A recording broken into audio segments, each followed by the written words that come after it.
When Steve Jobs bought us, at the beginning, to be honest, we were nervous because we did know what Steve was like and what the reputation was. And I have to say, for several years, I didn't see any sense of humor at all. That's Ed Catmull, co-founder of Pixar, recalling Steve Jobs as a creative genius, yes, but a genius who was demanding, brash, abrasive, and that's putting it mildly.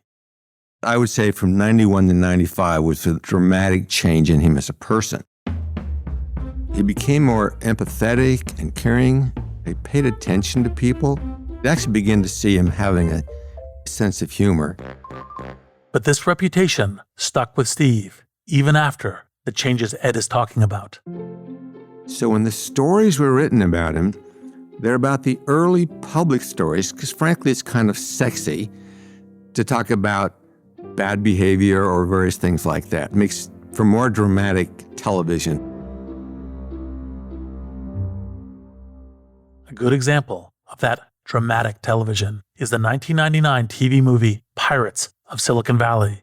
Noah Wyle had played Steve in a television movie that was fairly derogatory towards Steve. I want beauty, not incompetence. You listening to me? Are you listening? Yes, I'm listening! I'm so sick of your abusiveness! That's all you know! Tearing people down, throwing tantrums, you miserable son of a... Shortly after the film came out was the annual Apple showcase, Macworld 99. It meant the image of Steve Jobs as an intense, humorless taskmaster was fresh in the minds of attendees. That didn't stop them from going wild as the lights dimmed and a turtleneck figure strode out to the center of the stage. Welcome to the Macworld 99 stage, Steve Jobs. This is going to be a great Macworld. What you could hear in the audience, sort of this increasing titter as people begin to laugh because they realized it wasn't Steve. In fact, it was Noah Wyle that came out. You know, everybody at Apple has been thinking different for the last couple of years. We're selling a lot of computers. But there's something else happening here. The resurgence of Apple. So this went on for a couple of minutes and then reached the point where Noah Wyle says something that's like an extreme version of what Steve used to say. Some really great new products. Some insanely great new products. Some really, totally, wildly, insanely great new products. We have got products that are going to make... And then Steve came out. That's not me at all. You're blowing it. Look, you're supposed to come over here, open a water. Now Steve, with this lighter sense of humor, thought it'd be a great idea to have Noah Wyle come out on the stage and pretend to be him. He just demonstrated a depth of humor to be able to do that. This insanely great thing, we stopped using that 100 years ago. You know? This moment of levity was a clear indication of how Steve had changed. It's a change Ed had been tracking for a long time, even if most of the world overlooked it, and it had a huge effect on how Steve worked. Part of his change over time was that in recognizing why things weren't going the way expected, he could then change the way he worked and thought about people. And throughout his life, he kept learning and growing, as we all should be doing. As a result of that, Steve and Apple had a major transformative effect in the world. The MacBook, the iPod, iTunes, and the iPhone. These are some of the vastly impactful things that Steve Jobs shepherded into the world. And I'd argue these were all so successful in part because Steve learned to change his approach, his process, and even the way he saw himself. I believe you need to constantly tweak, hack, and reinvent the ways you work to keep at the top of your creative game. You got to have incredible talent at every position. It's like this huge push. There are fires burning when you're going home. Can you believe it? Such an idiot. And then you go back to, this is totally going to be amazing. There are so many easy ways. So what to do? I have no idea what to do. Sorry, we made a mistake. But you have to time it right. Oops. Working out of a 3-bedroom apartment. Stuff that just seems absolutely nutballs. 10 years later, I'm like, well, that's just how you do it. We haven't made Just how you do it. This is Masters of Scale.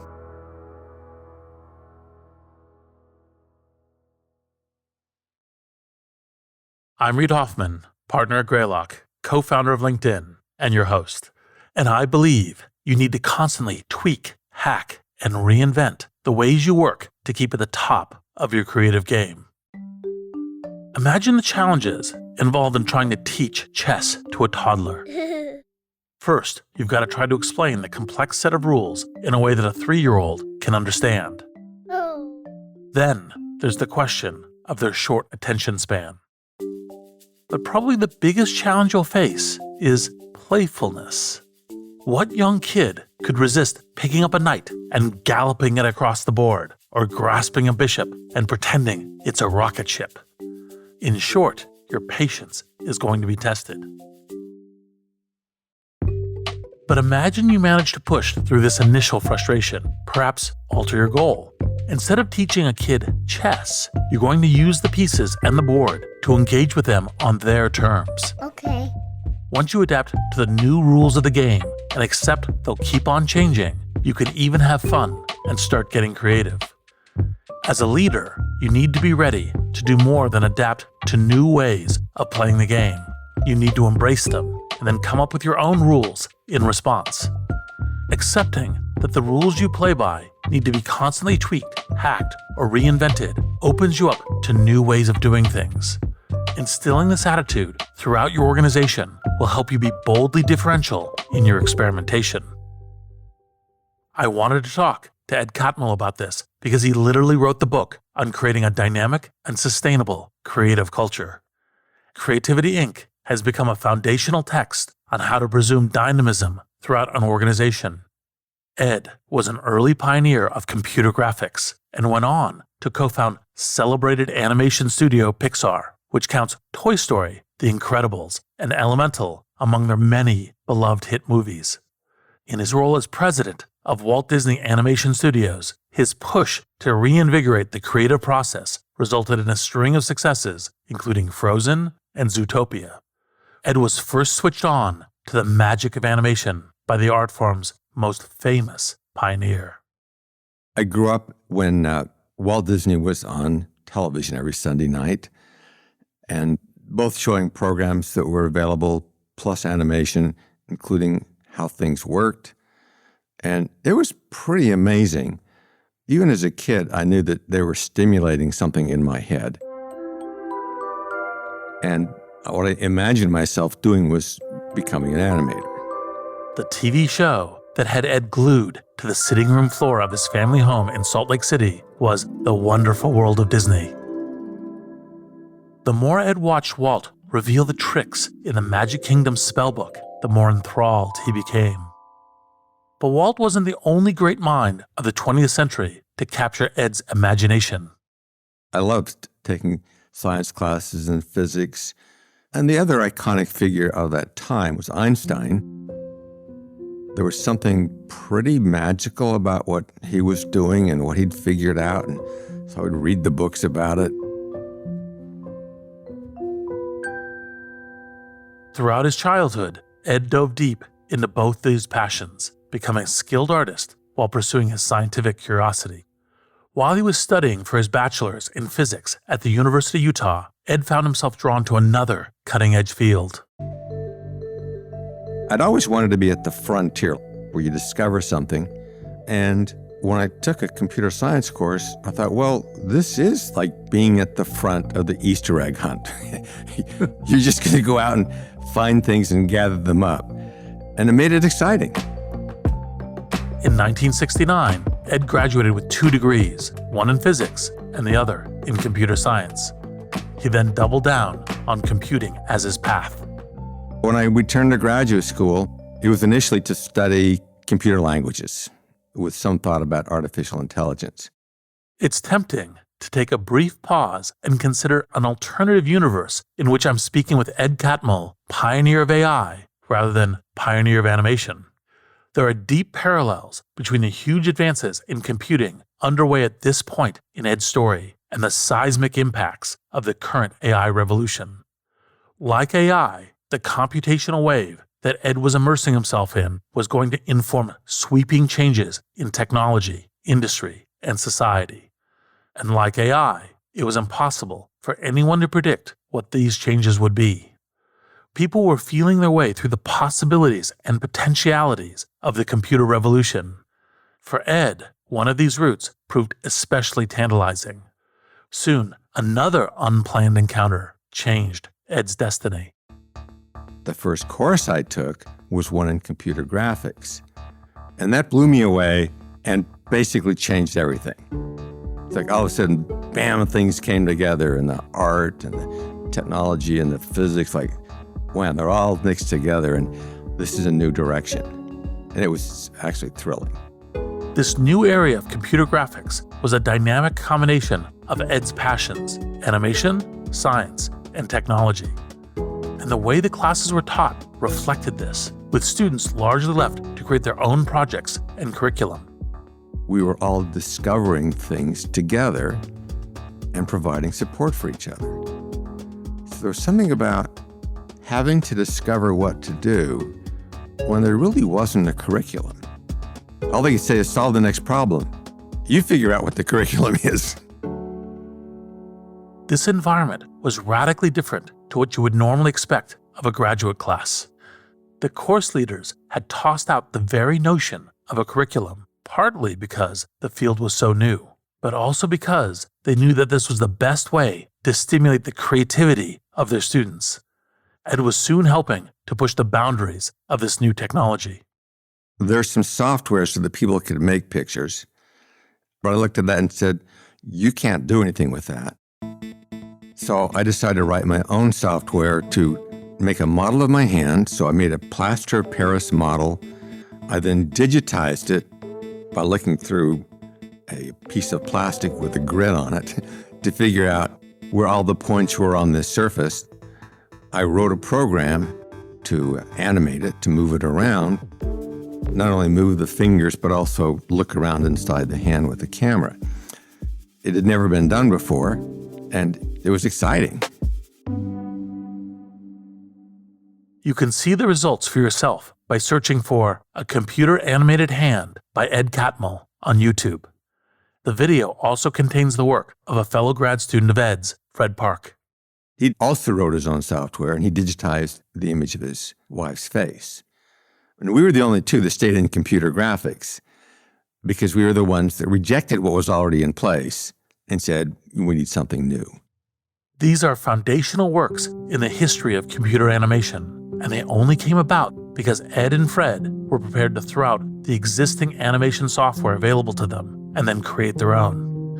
One of the first things I look at when considering an investment is whether the founders are rejecting the status quo.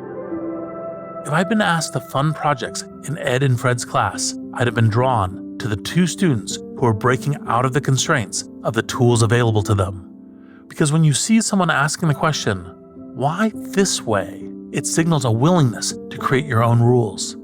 This willingness is at the core of entrepreneurial success.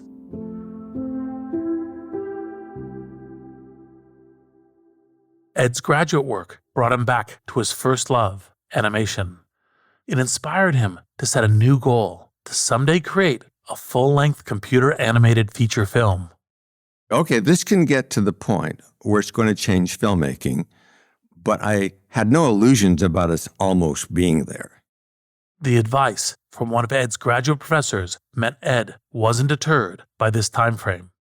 Ivan Sutherland, the father of computer graphics, who built the first AR and VR system, for Ivan, you can have a big vision, but you've got to go a step at a time. And so everybody understood in this environment that Our task was to take the next step.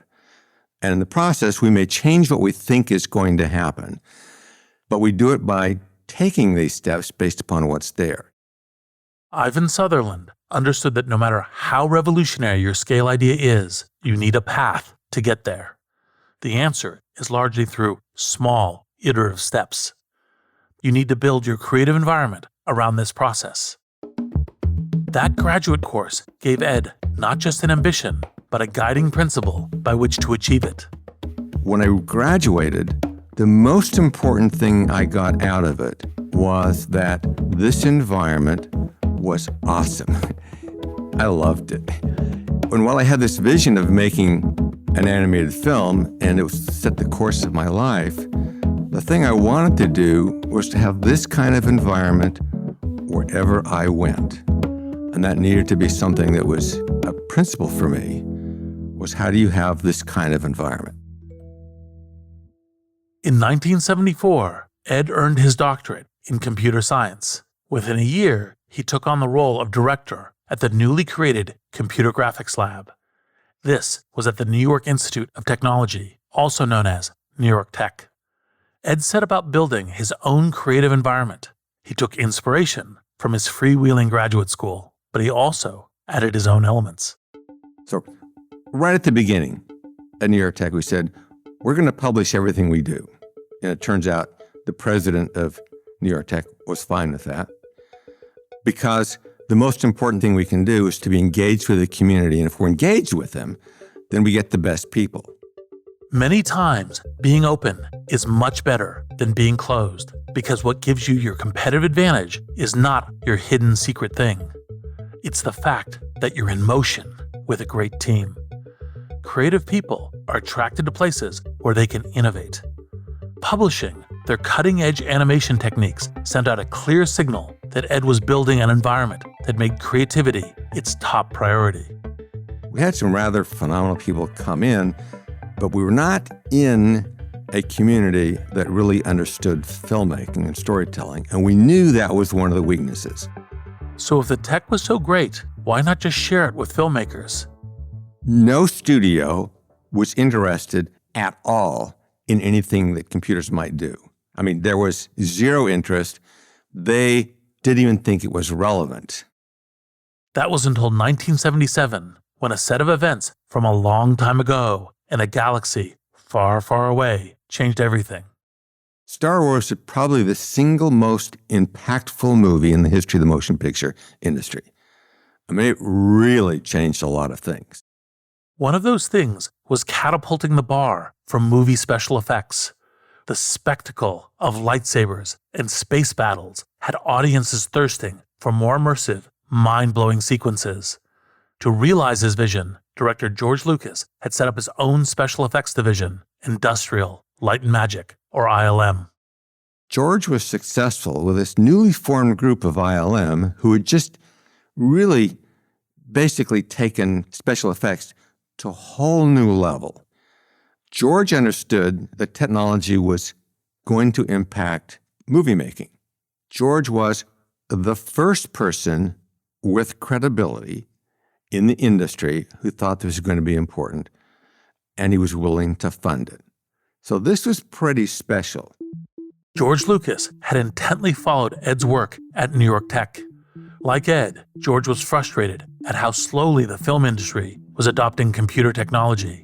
So in 1979, George recruited Ed to establish and run Lucasfilm's computer division. It was another opportunity for Ed to build a creative, dynamic environment from the ground up. Again, he planned to build on what he had learned at graduate school and New York Tech. When I left New York Tech and now went to Lucasfilm, I looked back at this period and said, well, you know, about half of my theories about how to get the thing I experienced at Utah worked, and half of them didn't work at all. So now in going to Lucasfilm, I'm going to come up with new ways of doing things, and I'm going to hang on to the things that work. However, Ed soon discovered something at Lucasfilm. There's no such thing as a perfect creative environment. One of the important realizations coming out of that was that I thought that that ratio of about half right and half wrong would continue for the rest of my life. The value of it was that I knew that I was going to be wrong more than I thought I was. And I thought that was, in retrospect, I think it was a benefit to think that, because it's true. Well, having read Creativity Inc., I think part of the model that I came away from that was that part of the goodness of the mindset of being half right and half wrong is it's dynamic. It's focused on learning. It's focused on iterating to the next play. I presume that's kind of what you mean here by that principle guiding you through life about being half right and half wrong. That is what it's about. When you do something that's new, by virtue of the fact that it's new, it means you haven't done it before. Then if you define yourself in terms of being a leader who gets it right the first time, then it's like your ego gets in the way. That process of doing something new is an iterative process, and it requires a lot of people. The most damaging thing is if the leader thinks their job is to be right and to know the answer, well, you're kind of shutting things off when you think that way. It's like, well, I don't know. Let's work it out together. We're all in this together. Ed brought this collaborative approach to his work at Lucasfilm. He and his team set about applying increasingly powerful computer technology to special effects. One major project was a specialized machine that could digitally combine special effects with live-action footage. They named it the Pixar Image Computer. However, while George shared Ed's enthusiasm for using computers in movie making, he didn't share Ed's ambition to create a full-length computer animated movie. Meanwhile, Lucasfilm was put under financial strain by George's 1983 divorce settlement. Although Ed's computer graphics division was making huge strides in technology, it wasn't making money for its parent company. So George made the decision to spin it off. Honestly, it was a brutal year. It was high stress, things were not going right.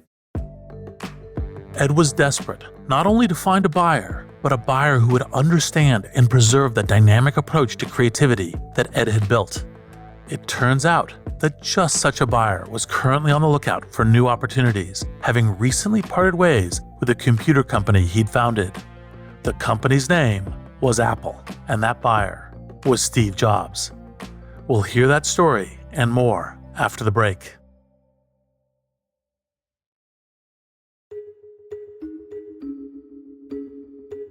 We're back with Pixar co-founder Ed Catmull on how to keep the creativity flowing. Before the break, we heard how Ed found himself in the midst of a brutal year. Although his computer division at Lucasfilm was making huge strides in technology, it wasn't making money for its parent company. So George Lucas made the decision to spin off Ed's division. Ed was desperate to find a buyer who would realize the potential of what his team was doing and also let them preserve their dynamic, creative environment. After over a year of searching, they found their buyer. Steve Jobs did believe that the potential for graphics was going to become important in the future. Steve wasn't saying, I know how to make a business out of this right now. This is going to be of value in the future, so let's figure out what we do to get there.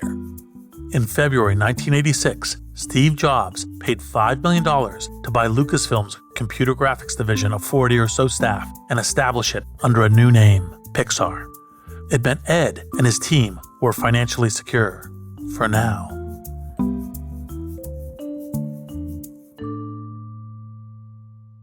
The newly established Pixar now desperately needed clients. It didn't take long for one of the biggest names in the business to come knocking. This was Roy Disney Jr., Walt's nephew. Roy had recently rejoined the Disney company as vice chairman. Disney's output was creatively stagnating, and its films were doing poorly. Roy was determined to inject some dynamism back into the family business. Roy said he knew that Walt Disney believed that changing technology of filmmaking brought energy into the creative process. It wasn't in the rest of the company. Roy was prepared to go to extraordinary lengths to reignite Disney's creative spark. They wanted us to write software to color the cells for hand-drawn animation. Now, the truth was, they did a financial analysis, and the financial analysis says there's no benefit to using computers. And Roy said, I don't care. We're going to do it anyway because we need that energy coming in. Roy saw the shakeup as a vital, long-term creative investment, even if it meant taking a short-term financial hit. And then as technology changed over time, we made sure their software continued to work. So essentially, we were building a level of trust with Disney as people who were going to stay with them all the way through to make sure everything worked. The partnership to supply software to Disney was a creative success. However, Pixar's main focus at the time was selling hardware, namely its specialist Pixar imaging computer. With an initial price tag of $122,000, the low volume of sales wasn't enough to keep Pixar afloat. It was difficult for Steve. We were costing a lot of money. We put together what we thought was a long-term plan because we knew that underlying this industry was the exponential change in computer power, and that the economics were not right and wouldn't be for several more years. But we had a plan to get ready for it. And Steve believed there was value in that, so he supported us as we did this, even though we were hurting on the business side.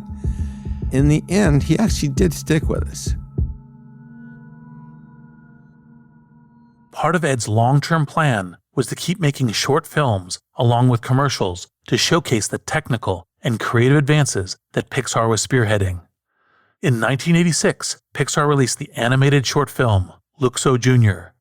It featured the desk lamp that would go on to become the company's mascot. It was also the first 3D animated computer film to be nominated for an Oscar. Then, 1988's Tin Toy won an Academy Award for Best Animated Short Film. This caught the attention of Pixar's partners at Disney. Disney had already had this resurgence, so they were doing very well. They thought they would do some boutique films. So the president of Disney Animations, Peter Snyder at the time, called me into his office and said, we'd like you to do a feature film. And I said, well, we're not quite ready yet. We plan to do a half-hour special first, and then we'll be ready to do a feature film. And Peter said, if you can do a half-hour, you can do 75 minutes. And my instant reaction was, yeah, you're right. So at this point, Steve, recognizing the advantage that was there, came in and negotiated with Pixar to do a 3-picture deal with Disney. Notice how Ed quickly overcame his initial reluctance to take on the making of a feature film so soon. It's easy to internalize arbitrary limits and restrictions that hold us back. You need to be able to quickly identify those self-imposed constraints and throw them aside. So in 1991, Pixar and Disney struck a new deal.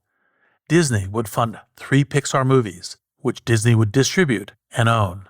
Now there was the simple task of making the film. Inside of Pixar, nobody had ever made a computer animated film before, or anywhere. So none of us knew what we were doing. There was much more riding on the film's success than Ed's ambition to make a feature film. Pixar was a loss-making enterprise. Steve Jobs had kept it alive through numerous cash injections. Steve was now expressing frustration at the situation. So failing now could mean the end for Steve's support, and by extension, the end of Pixar. If we didn't get the film done, if we didn't solve the problem, then that was it. It was all over. And everybody knew it. So everybody had to figure it out with nobody having any experience whatsoever. And there was something about having to do that which was transformative to people. I've always liked this. Like, okay, don't forget that. Don't assume that you have to have all this experience to get something done. If you get some smart people who are on the right arc, they can do more than you expect. Ed had faith that the dynamic, collaborative environment he'd built at Pixar would let them succeed, but he also realized they needed to set some constraints. The film focused on toys because toys are all on flat surfaces and they're made of plastic. So it's easier to do. So some of what drove the topic was the limitations of what could even be done with computers at the time. Pixar had its creative template set for the film and began developing a story. It would revolve around a toy cowboy named Woody, who becomes jealous when his owner gets a new toy named Buzz Lightyear. Disney greenlit the concept, but Ed and his team still had to manage Disney's expectations. At Disney, all the films should be musicals with 5 to 7 musical numbers and a funny sidekick. But there were certain things about that just was not something that the people at Pixar wanted to do. Ed and his team were determined to hew to their vision.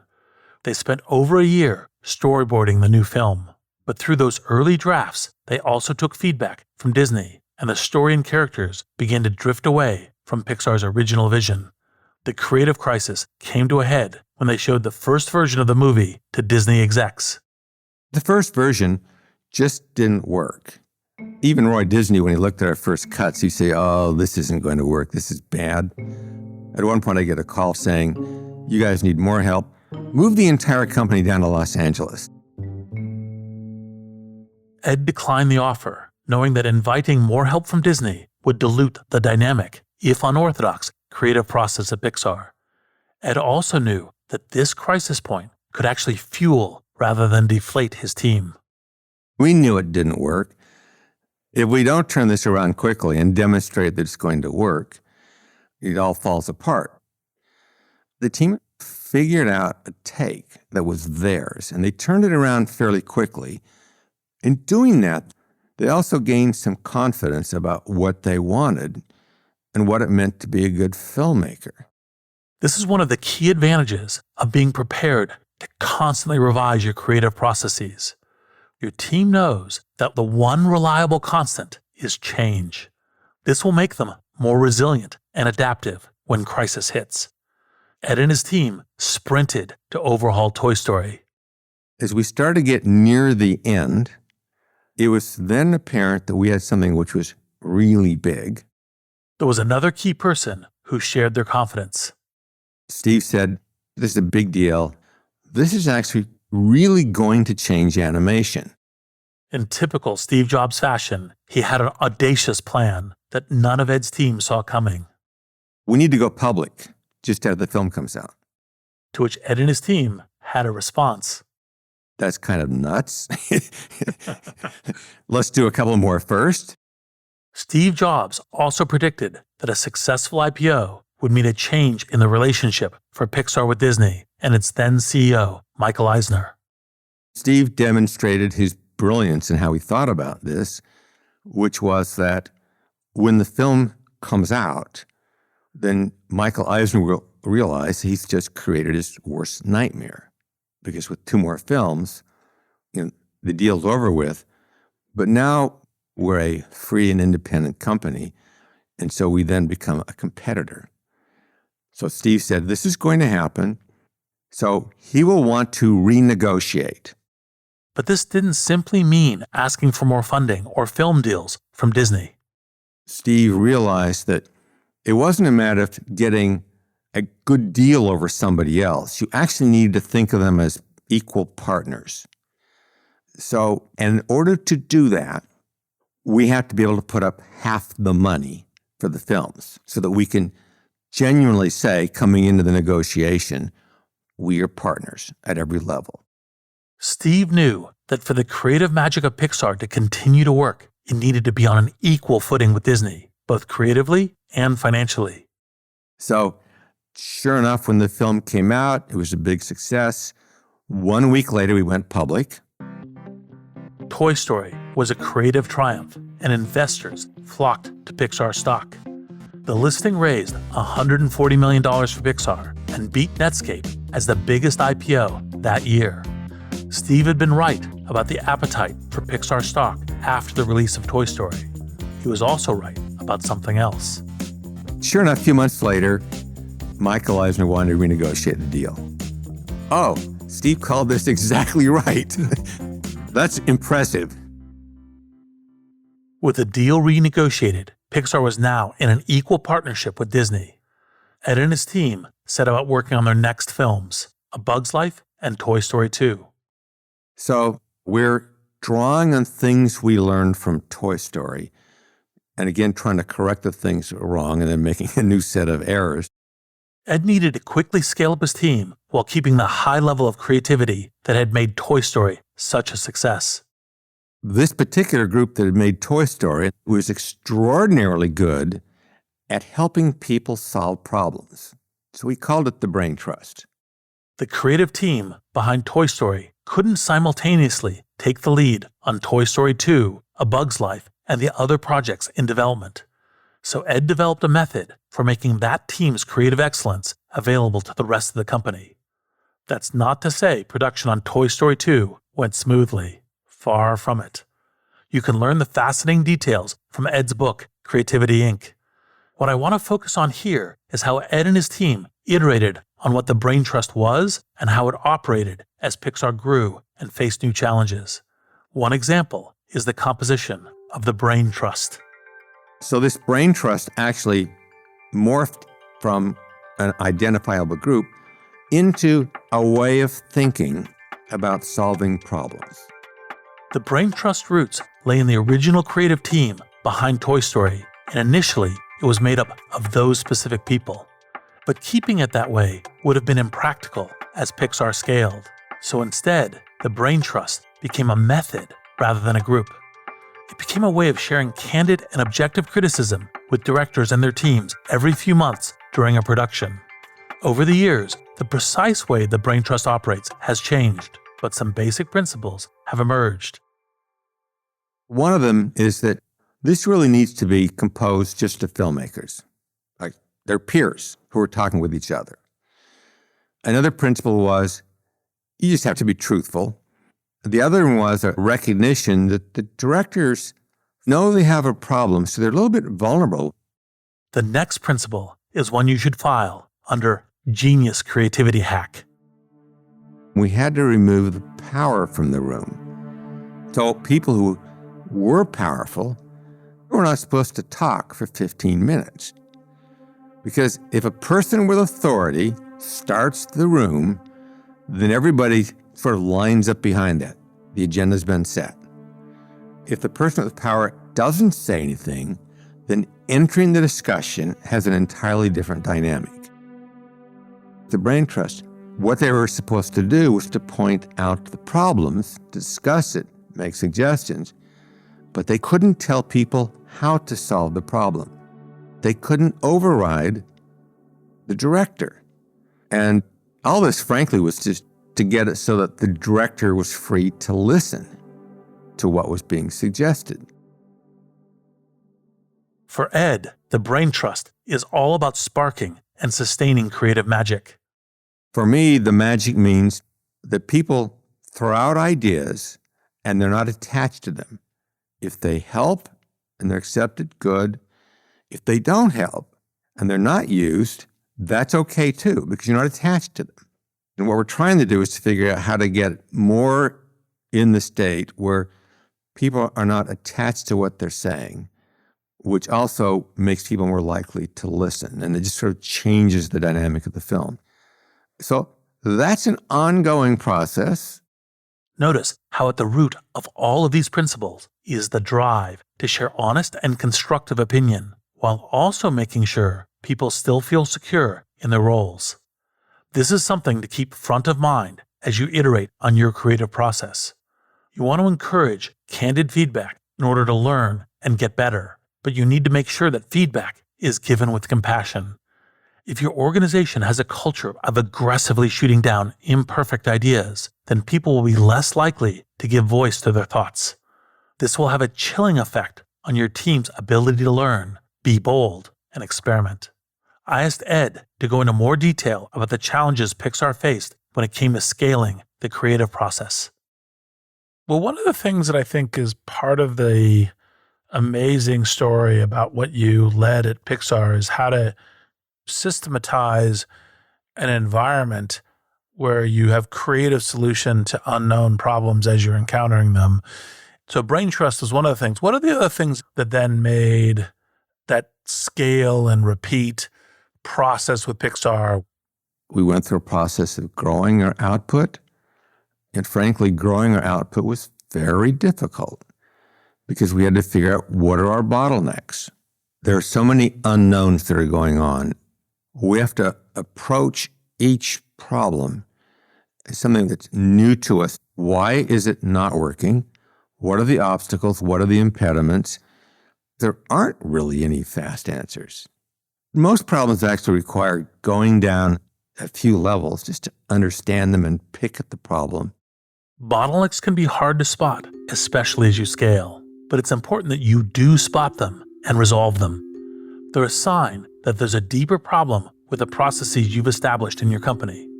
Some of these will be conscious processes that you set up for a very good reason, but have now outlived their usefulness. Others will be things you do unconsciously that have become an unnoticed part of your culture. Either way, once you identify them, you need to change them. But be aware, the better you get at identifying bottlenecks, the more you'll spot, something Ed knows full well. We'd put together a culture that was supportive, that other people owned the problem. So if you walked into a meeting with people, they weren't saying, okay, who's going to solve this problem for me or who's responsible for this? They all owned it. And it's a different kind of discussion when everybody owns the problem. This will also make for an environment in which people will proactively identify problems. Just as importantly, people won't be afraid to give input on your decisions. Of course, owning the problem is just part of the challenge. You need to be able to act quickly to solve it. I asked Ed how to do this as an organization scales. What are some of the ways that you try to keep the organization and the leadership and the problem solving nimble to that next problem and realizing the game would be constantly changing? In the case of nimbleness, it turns out that different groups have different notions of how to be nimble.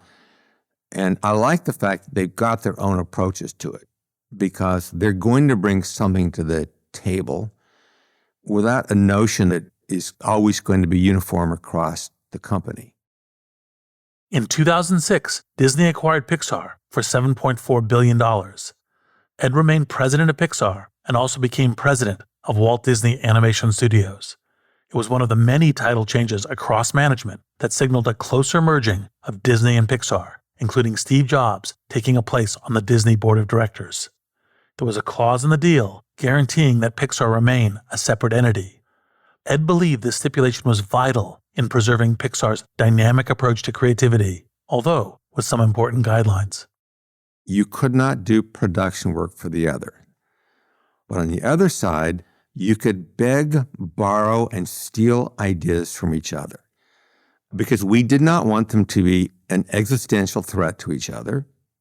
We wanted them to have a good relationship and want the others to succeed and to feel ownership that they fixed their own problems. This helped Pixar's culture of constant refinement spread across all Disney's filmmakers. Which then includes ILM and Marvel in terms of the sharing of information. In an industry that's changing quickly, as this one is, we're far better off if the individual studios can actually bring their own view to it and move quickly and not become ponderous because we've merged everything together. The conventional move would have been to merge those different production units to save overhead. But Ed knew there was incalculable value in preserving the different creative approaches of Disney, Pixar, Marvel, Lucasfilm, and others, while still encouraging them to reach out to each other for help. They just call up their counterpart at the other place, they'll give an idea, they'll say what they're doing, and we ended up with this really healthy ecosystem, and it worked. And I feel very proud about that. As your organization scales, there's a tendency for silos to form, visions to narrow in scope, and layers of management to pile up. But that's precisely why you need to instill a willingness to constantly reassess and retool your creative process. It will help you cut through all these layers, short-circuit creative blocks, and clear bottlenecks. You'll just need to accept one thing. There isn't the recipe. There isn't that sweet spot and you get there and you've made it. This stuff is fundamentally unstable. There is no stable point. You have to keep doing this over and over again, and it's always different. You go down a path and you really commit to it. But while you're committing to it with passion, if it doesn't work, you change.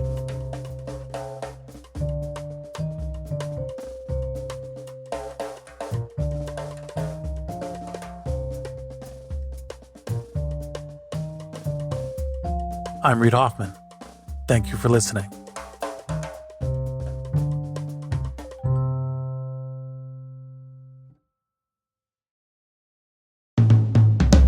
Masters of Scale is a Wait What original.